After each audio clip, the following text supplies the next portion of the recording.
C'est mercredi, c'est un moment que vous attendez avec impatience chaque semaine parce que je reçois notre chroniqueur spécialisé en actualité paranormale, Christian Page. Écoute, tu m'as donné un devoir la semaine passée parce que là, demain, c'est le 31 octobre, c'est l'Halloween. Puis tu m'as dit, on pourrait célébrer l'Halloween ensemble. Marie-Ève, veux-tu me fournir tes 3 films d'horreur préférés ou qui t'ont le plus marqué? Oui.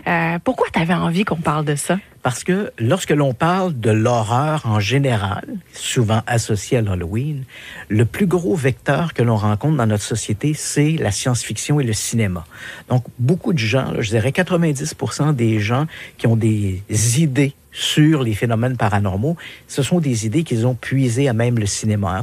Aujourd'hui, depuis la fin des années 70, on ne compte plus le nombre de films d'horreur qui sortent au cinéma avec la notion d'après une histoire vraie. Et ça, c'est assez amusant parce que les gens, parce qu'on met cette notion d'après une histoire vraie, les gens ont tendance à croire que ce qui est projeté, que le scénario du film est 100% la réalité des événements dont on s'est inspiré. Alors que parfois, il y a à peine 5% qui est inspiré de faits réels. Donc, moi, je trouve ça assez amusant lorsqu'on parle, et en particulier dans le temps de l'Halloween, où les gens échangent à propos des films d'horreur, évidemment, parce que toutes les grandes plateformes font des spéciaux sur les films. C'est la période de l'Halloween, voici nos spéciaux pour l'Halloween avec les films d'horreur. Et je suis toujours étonné de voir à quel point les gens se laissent un peu convaincre de la réalité de certains phénomènes parce qu'ils ont vu ça au cinéma. Toi, est-ce que tu aimes ça, les films d'horreur? Moi, je suis un très, très bon public. Je dirais que je regarde à peu près 90% de ce qui se fait en termes de films d'horreur, même les plus mauvais, parce que les plus mauvais me font parfois sourire de voir comment ça a été fait.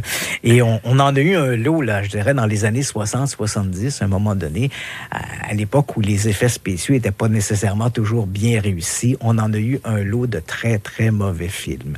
Mais bon, il y a des grands classiques qui reviennent toujours. Est-ce qu'il y en a un qui t'a marqué plus que d'autres? Moi, je te dirais, la liste que j'ai choisie aujourd'hui, on va en parler de 3. On s'est entendu pour parler de 3 films, mais mes 3 plus grands films à vie de ce type-là, de films d'horreur, ne fait pas partie de ma liste d'aujourd'hui, parce que certains d'entre eux sont difficiles à trouver. Pour moi, le plus grand film de fantôme jamais tourné, c'est un film de 1980 qui mettait en vedette George C. Scott, qui s'appelle The Changeling en anglais, en français traduit par l'enfant du diable, alors que le diable n'a rien à voir là-dedans. Là. J'ai l'impression qu'on voulait vendre un peu des salades. Ça, pour moi, c'est le plus grand film de fantôme qui a été fait. Et ensuite, il y a 2 autres films qui m'ont énormément marqué. Ce sont des films des années 2000, mais début des années 2000. L'Orphelinat, qui m'a beaucoup marqué, et un autre film qui s'appelle L'Échine du diable. D'ailleurs, dans L'Échine du diable, c'est le plus beau fantôme que j'ai jamais vu, la façon dont il était porté à l'écran. Ce sont des films où on a des fantômes. Il n'y a pas de drap, j'imagine. Non. Et ce qui est intéressant dans ces films, ce sont des fantômes intelligents. Souvent, quand on regarde des films, et en particulier des films de fantômes, on a comme l'impression que les fantômes sont là pour nous faire peur, puis ils n'ont rien à dire, ou il y a pas... Le scénario est faible autour de la présence du fantôme. Alors que les 3 films que je viens de te mentionner, on s'est particulièrement arrêté sur la notion de pourquoi le fantôme, il est là. Et il y a des scènes qui sont assez troublantes. Je pense, par exemple, à la scène du médium dans L'Orphelinat, qui est interprétée par Géraldine Chaplin, qui donne des frissons là, quand on la voit. Donc, ces 3 films-là, comme ce sont des films, 2 sont espagnols, L'Orphelinat et L'Échine du diable, 2 films espagnols. Le film de Changeling, lui, il est plus ancien, 1980, film américain, mais des années 80. Donc, je les ai éliminés de ma liste parce que c'était des films plus difficiles à trouver. Qu'est-ce qui fait partie de ta liste? Le premier dont on a parlé aujourd'hui, donc des films qui sont faciles à trouver sur des grandes plateformes. Tu vois que j'attire le moment où je vais parler de mes films. Hein? Ouais. Pour moi, un très bon film, encore une fois, pas mon meilleur film, mais un film qui m'a assez surpris. C'est un film qui s'appelle le Sinistre, un film de 2012. On écoute un extrait.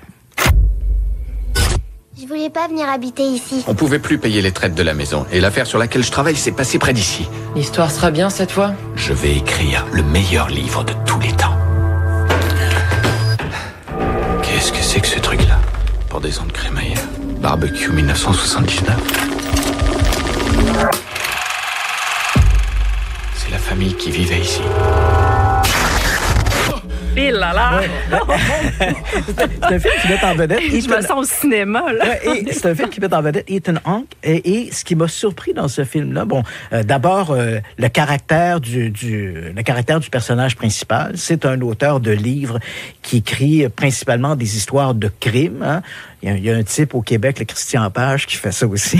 C'est vrai. Donc, je me suis reconnu un peu dans le personnage. Et là, il habite, on l'entend dans la bande-annonce, lui et sa famille emménagent dans une maison où il y a eu, évidemment, il ne le dit pas à sa femme et à ses enfants, mais c'est une maison où il y a eu un crime assez sordide.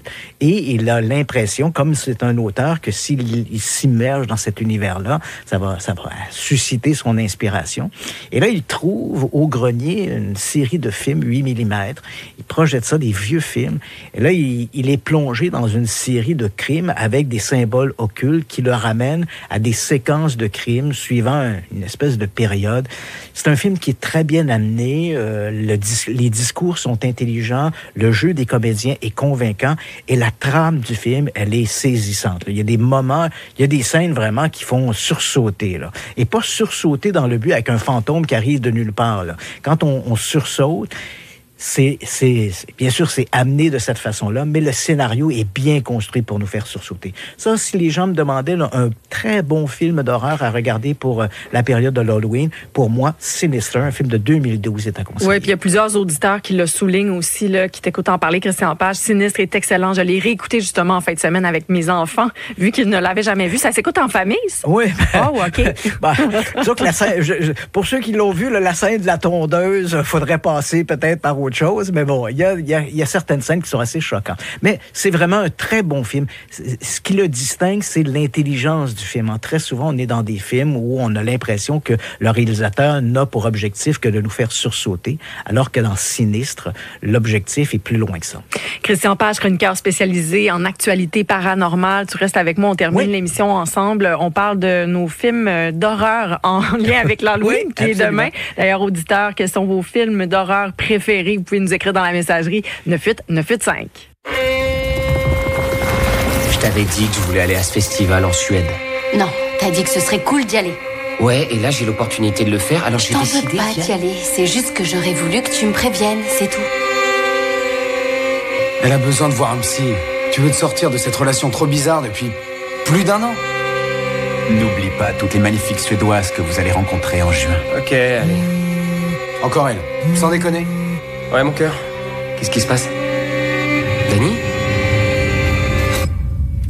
Et la musique de ce film-là, c'était un extrait de la bande-annonce du film Midsommar. Pour ceux qui viennent de se joindre à nous, je vous rappelle, je suis en compagnie de Christian Page, notre chroniqueur, journaliste spécialisé en actualité paranormale. C'est l'Halloween demain, donc on parle de films d'horreur. Tu m'as donné un devoir. Tu as dit, Marie-Ève, propose-moi des films. Celui-là, c'est mon choix, Midsommar, que j'ai vu à plusieurs reprises. Est-ce qu'on peut dire que c'est un film d'horreur, Christian? Je ne suis pas certaine.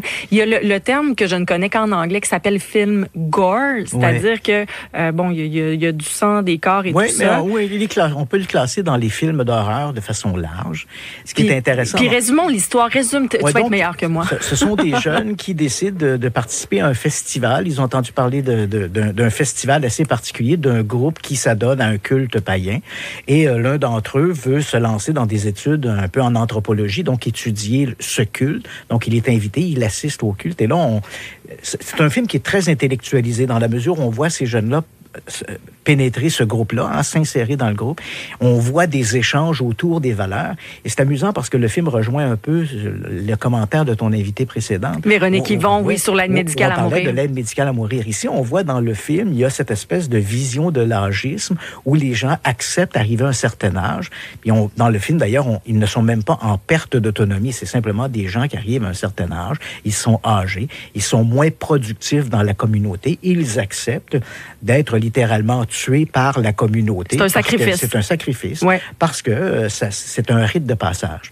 Et c'est amusant parce que cette idée de l'âgisme dans la société, c'est un thème qui a été très récurrent dans plusieurs films. Je pense, par exemple, dans les années 70, un film de science-fiction qui s'appelait Logan's Run, où les gens, après 30 ans, devaient mourir. Donc, on voit que c'est un élément qui est récurrent dans le cinéma de science-fiction et le cinéma d'horreur, cette idée où les gens deviennent moins productifs pour la société. Et là, on les élimine. On avait également la même chose dans Le Soleil vert, un film qui avait marqué l'imaginaire dans les années 70 avec Charlton Heston, où là, on voyait un vieillard qui allait, il y avait l'aide médicale à mourir. C'était scandaleux pour l'époque. On le comprend bien, là. Un vieillard qui arrive, puis on l'amène dans une pièce, on l'étend dans un lit, une projection vidéo, et éventuellement, il est euthanasié. Ce qui est particulier, moi, je trouve, de ce film-là, je rappelle, c'est quoi, là? C'est Midsommar, c'est sorti en 2019. C'est pas le film d'horreur tel qu'on le connaît. Non. C'est pas sombre, c'est lumineux. Il y a des fleurs. Ce groupe-là, ce culte, ils sont souriants, positifs. Il y a de la musique, des rituels. Puis ce sont les éléments d'horreur, je le mets entre guillemets, qui se glissent au travers. Puis plus on avance dans le film, plus on comprend justement qu'il s'agit d'un film d'horreur. Oui, effectivement. Puis ça mange entre eux. En tout cas, c'est particulier. Oui, c'est ça, parce que ils se sont édictés des règles et répondent à ces règles-là. Et ce sont des règles qui, bien sûr, vont un peu à l'inverse des règles qu'on a en société. Donc, ils ont leur propre société. C'est un microcosme dans lequel ils vivent. Ils évoluent et respectent ces règles-là. Et nous, on a une vision de l'individu de l'extérieur qui voit un peu le comportement de ces gens-là. On dit, mais mon Dieu, c'est donc bien épouvantable. T'sais. Oui, puis à chaque fois que je le regarde, j'apprends encore des choses. C'est pour ça que je l'ai vu plusieurs fois, parce que je dis à chaque fois, mais là, je vois que je ne suis pas la seule. Un auditeur, Benoît, dit « Oh my God, Midsommar, quel film dérangeant, des gros frissons aussi dans mon top 3. » La scène, le choc, parce qu'il y a une scène qui arrive assez vite, c'est la scène des personnes âgées qu'on va sacrifier. Et cette scène-là, la première fois qu'on la voit, c'est dérangeant. C'est saisissant. C'est saisissant, c'est dérangeant, cette scène-là. Ensuite, on essaie de mieux comprendre un peu la psychologie du culte, mais c'est vrai que cette scène-là, elle est dérangeante. Puis surtout qu'on comprend, mais là, je vais peut-être voler un petit punch, mais qu'il y a une des visiteurs qui, finalement, fait partie... c'est ça, va se joindre au groupe. À son baptême. Bon, un autre film de ton côté dont tu veux parler, c'est La Délivrance. La Délivrance, c'est un film de 2024. C'est une nouveauté. Fait qu'on écoute la bande-annonce. Avant qu'on commence, n'oubliez pas que peu importe ce qu'il vous dit, vous n'en tenez pas compte. Il va manipuler votre cœur, puis votre esprit. Ici l'apôtre Bernice James. L'autre personne présente est Bonnie Jackson, sa mère. Seigneur, nous demandons que tu nous sanctifies pour mener à bien cette délivrance. Et Bonnie, recueillez. Wow! Ça, c'est vraiment le film thème Halloween. Oui, c'est disponible sur Netflix par ailleurs. C'était numéro 1 pendant plusieurs semaines. C'est tout récent. Oui, et ce film-là, je le classerais pas comme étant parmi mes meilleurs films. Mais pourquoi je l'ai retenu? Parce que, on a parlé un peu plus tôt de ces films qui sont commercialisés comme étant basés sur une histoire vraie. Et dans ce film, dans le cas du film La Délivrance, on mentionne bien que c'est un film basé sur une histoire vraie. Et cette histoire-là, elle est particulièrement dérangeante. La véritable histoire sur laquelle le film est basé, c'est l'histoire de Latoya Hammond. C'est une dame qui, en 2011, va aménager dans une petite maison à Gary. On est en Indiana. On est pratiquement sur la frontière de l'Illinois, donc pratiquement en banlieue de Chicago. Et elle, sa mère et ses 3 enfants emménagent dans cette petite maison. Et là, ils vont vivre des expériences d'ordre surnaturel. Et ce qui est très souvent le cas dans ce type d'histoire, c'est qu'on n'a que le témoignage. Mais dans le cas de La Délivrance, si on regarde le fait réel, c'est qu'à un moment donné, les autorités vont intervenir parce qu'il y a un absentéisme des enfants à l'école. Les autorités de la protection de l'enfance vont réagir. Ils vont sortir les enfants de ce milieu-là parce qu'on est convaincu qu'il s'agit de maltraitance. Et alors que les enfants sont sous observation par du personnel médical dans une clinique pour évaluation, ils vont manifester des phénomènes paranormaux. Ça se peut pas, grimper au mur. Ouais, c'est ça. Par exemple, un des enfants va grimper au mur, tout le reste. Et on a le rapport des autorités. Donc, les gens qui étaient là, le personnel médical, il y avait une femme qui avait été mandatée par l'État pour surveiller et dresser un rapport sur le comportement des enfants.